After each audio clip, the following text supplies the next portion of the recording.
Assalamualaikum warahmatullahi wabarakatuh. Perkenalkan, kami dari kelompok Sumber Daya Alam Studi Kasus Konflik Desa Wadas di Jawa Tengah dengan saya Rifki Syahbudin dengan NIM 6670220094. Dan saya Putri Kispayadia dengan NIM 6670220143. Dan saya Francisca Nabila dengan NIM 6670220029.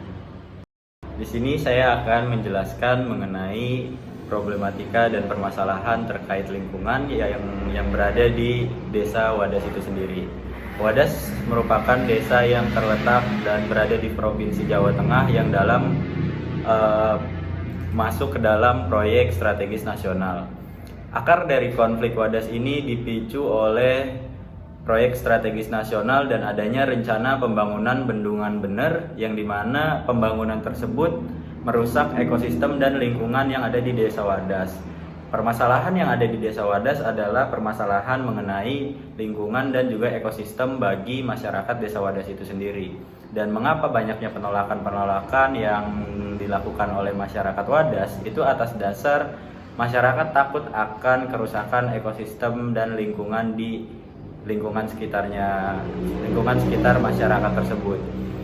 Penambangan batuan andesit yang ada di Desa Wadas ini menciderai lingkungan seperti dituturkan oleh Walhi. Penambangan batuan andesit di Desa Wadas ini memang tidak sesuai dengan AMDAL dan bertentangan juga dengan Undang-Undang Nomor 32 Tahun 2009 tentang perlindungan dan pengelolaan lingkungan hidup itu sendiri. Aktor yang ada di konflik Wadas. Nah, aktor yang terlibat dalam konflik Wadas ini ada dua, yaitu pemerintah dan juga masyarakat. Di mana pemerintah dan juga masyarakat merupakan salah satu aktor utama dalam konflik tersebut.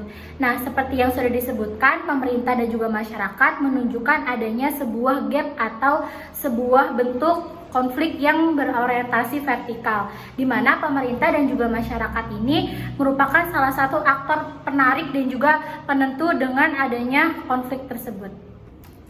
Baik, di sini saya akan menjelaskan bagaimana pemicu konflik dari kasus Wadas itu sendiri. Nah, pemicu konflik dari kasus Desa Wadas ini dikarenakan adanya pembangunan bendungan di wilayah tersebut. Namun terjadi penolakan dari masyarakatnya. Kemudian karena adanya proyek tersebut dianggap akan mengganggu aktivitas masyarakat desa yang mayoritas bertani. Lalu pemicu konflik yang terjadi di Wadas juga dilandasi oleh ketidakadanya kesepakatan antara pemerintah dengan masyarakat yang memiliki sebuah kepentingan dan argumentasi mereka yang masing-masing yang saling bertolak belakang sehingga memunculkan konflik tersebut. Lalu penolakan tersebut dilakukan dalam bentuk unjuk rasa di jalanan yang kemudian menimbulkan konflik yang berkepanjangan antara masyarakat setempat dengan pemerintah. Oke, selanjutnya saya akan menjelaskan faktor eskalasi dan juga deeskalasi konflik. Seperti yang kita tahu dan seperti yang sudah kita bahas tadi, ada beberapa aktor yang berperan dalam konflik tersebut, di mana aktor tersebut yang pertama adalah masyarakat dan pemerintah. Nah, karena adanya sebuah gap vertikal antara aktor yang berada dalam konflik menimbulkan beberapa konflik yang berorientasi kepada eskalasi dan juga deeskalasi. Nah, di sini saya akan menjelaskan dampak konflik dari eskalasi konflik tersebut. Pertama, faktor eskalasi yang mempengaruhi atas adanya fenomena itu diliputi dengan rasa perasaan takut masyarakat. Nah, seperti yang kita tahu dan juga seperti apa yang sudah dijelaskan oleh teman saya Rifki, hadirnya sebuah proyek Wadas ini dikhawatirkan oleh masyarakat karena memang akan merusak sistem dan juga sumber daya alamnya, di mana rata-rata masyarakat yang berada di wilayah Wadas itu merupakan masyarakat yang berkecimpung dalam pertanian. Nah, sedangkan Wadas ini salah satu proyek pemerintah yang mempengaruhi aliran dan juga mempengaruhi sebuah ekosistem sumber daya di desa tersebut. Selanjutnya ada dampak deeskalasi. Nah, dampak deeskalasi konflik ini merupakan salah satu bentuk penanganan secara cepat dan juga tanggap antara aktor pemerintah dan juga aktor masyarakat. Nah, faktor deeskalasi pada konflik ini yaitu upaya dan bentuk komitmen serta keseriusan pihak-pihak yang terlibat dalam proses membutuhkan bentuk dan juga sebuah pengerjaan transparansi dan solusi. agar konflik ini tuh memiliki peredaman atau rasa redam di dalam adanya konflik tersebut. Jadi dibutuhkanlah adanya transparansi dan juga wadah untuk pemerintah dan juga masyarakat agar bisa berkomunikasi gitu untuk apa proyek ini, dan juga sekalian edukasi kepada masyarakat, dan juga pemerintah juga bisa mengetahui apa yang diinginkan oleh masyarakat.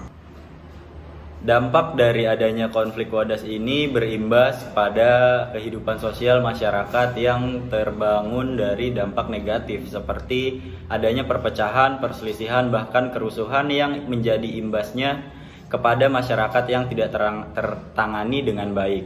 Nah, dampak ini juga menambah tindakan represif dari aparat kepolisian ketika ada masyarakat yang protes terhadap adanya sebuah pembangunan strategis nasional ini, di mana masyarakat dan aparat kepolisian bersitegang satu sama lain, dan tidak jarang juga dari aparat kepolisian yang melakukan tindakan-tindakan sewenang-wenangnya. Selain itu juga, jika kita melihat dalam sudut pandang dari adanya proyek strategis ini memang memiliki dampak yang sangat signifikan terhadap kerusakan ekosistem lingkungan bagi masyarakat Desa Wadas itu sendiri. Karena apa? Karena dari adanya proyek strategis nasional yang tidak terlalu baik dalam sisi AMDAL-nya, ini menambah kerusakan lingkungan yang ada di Desa Wadas. Selain itu, jika kita melihat dari sudut pandang positif, bentuk konflik ini akan membentuk sebuah pola penyesuaian terhadap nilai-nilai yang dianut oleh kelompok-kelompok masyarakat yang sedang berkonflik dengan pemerintah itu sendiri. Nah, resolusi konflik dari kasus Wadas yang pertama ada merubah pendekatan di mana warga Wadas merupakan warga negara Indonesia yang memiliki hak hukum yang sama dengan warga negara lainnya. Nah, mereka memiliki hak untuk dilindungi dan diayomi oleh pemerintah. Oleh karenanya, metode pendekatan yang represif menjadi metode pendekatan yang selayaknya dihindari.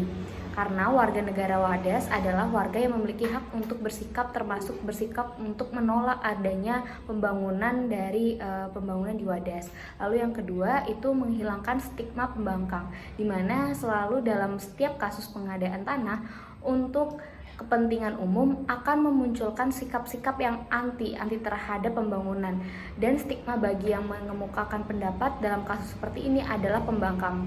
Nah, menghilangkan stigma pembangkang dalam kasus-kasus seperti kasus Wadas akan mengarahkan kepada pendekatan yang makin dialogis dan menghindarkan dari tindakan-tindakan represif.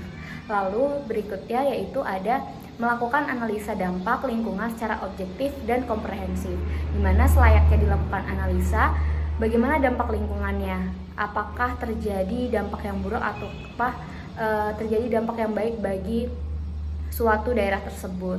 Lalu yang kedua ada melakukan sosialisasi dan komunikasi yang efektif, baik itu dari masyarakatnya dan juga pemerintahannya. Lalu yang kelima itu ada membangun paradigma baru, yaitu penguasaan sumber daya, di mana dalam Undang-Undang Nomor 33 Ayat 3 tahun 1945 dikatakan bahwa bumi dan air kekayaannya yang terkandung di dalamnya dikuasai oleh negara dan dipergunakan untuk sebesar-besarnya kemakmuran rakyat, sehingga di mana negara berperan lebih kepada pengelolaan bukan sebagai pemilik. Oleh karenanya, penguasaan sumber daya negara haruslah tetap memperhatikan kepentingan dan juga kemakmuran bagi rakyat, dan tetap menghargai hak-hak ekonomi rakyat. Dialog untuk mencapai jalan tengah, di mana perlu adanya proses dialog antara warga dan juga pemangku kepentingan, dengan tetap saling menghargai kepentingan masing-masing dan terbuka akan adanya jalan tengah. Lalu dengan mempertimbangkan segala macam bentuk pertimbangan dan analisa sehingga tercipta jalan tengah dari kasus tersebut.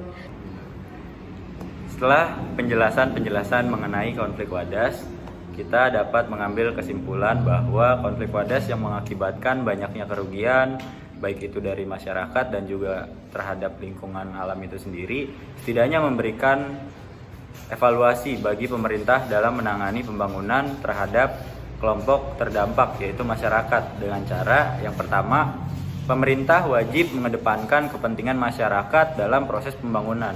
Dalam hal ini, Masyarakat menjadi garda terdepan dalam setiap proses pembangunan yang harus dilakukan komunikasi secara intens oleh pemerintah itu sendiri. Terus yang kedua, proses pembangunan ini berkaitan dengan sumber daya alam.